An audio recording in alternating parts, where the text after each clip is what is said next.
ദൈവം സർവശക്തൻ, ദൈവനാമം മഹത്വപ്പെടുമാറാകട്ടെ. 55 സങ്കീർത്തനം 22 വാക്യത്തിൽ നാം ഇപ്രകാരം വായിക്കുന്നു: നിന്റെ ഭാരം യഹോവയുടെ മേൽ വെച്ചുകൊള്ളുക, അവൻ നിന്നെ പുലർത്തും. നീതിമാൻ കുലുങ്ങിപ്പോകുവാൻ അവൻ ഒരു നാളും സമ്മതിക്കുകയില്ല.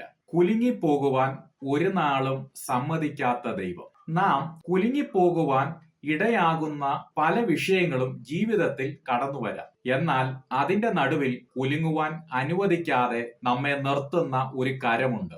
46 സങ്കീർത്തനത്തിന്റെ പ്രാരംഭ വാക്യങ്ങൾ നാം പരിശോധിക്കുമ്പോൾ, ഭൂമി മാറിപ്പോയാലും പർവ്വതങ്ങൾ കുലുങ്ങിയാലും വെള്ളം ഇരച്ചു കലങ്ങിയാലും ഇവയെല്ലാം നമ്മെ ഭയപ്പെടുത്തുന്നതാണ്. അതിന്റെ നടുവിൽ നാം ഭയപ്പെടുകയില്ല എന്ന് പറയുന്നത് കുലുങ്ങുവാൻ സമ്മതിക്കാതെ വണ്ണം ദൈവം നമ്മോട് കൂടെ ഉള്ളതുകൊണ്ടാണ്. യഹോവയിൽ ആശ്രയിക്കുന്നവർ കുലുങ്ങാതെ എന്നേക്കും നിൽക്കുന്ന സിയോൻ പർവ്വതം പോലെയാകുന്നു. നമ്മുടെ ആശ്രയം ദൈവത്തിലാകയാൽ കുലുങ്ങാതെ എന്നേക്കും നിലനിൽക്കുവാൻ കഴിയും. അപ്പോസ്തലനാകുന്ന പൗലോസ് കൊരിന്ത്യയിലുള്ള സഹോദരന്മാരോട് പറയുന്നത്: ആകയാൽ എന്റെ പ്രിയ സഹോദരന്മാരെ, നിങ്ങൾ ഉറപ്പുള്ളവരും കുലുങ്ങാത്തവരും നിങ്ങളുടെ പ്രയത്നം കർത്താവിൽ വ്യർത്ഥമല്ല എന്നറിഞ്ഞിരിക്കയാൽ കർത്താവിന്റെ വേലയിൽ എപ്പോഴും വർദ്ധിച്ച് വരുന്നവരുമാകുകയും.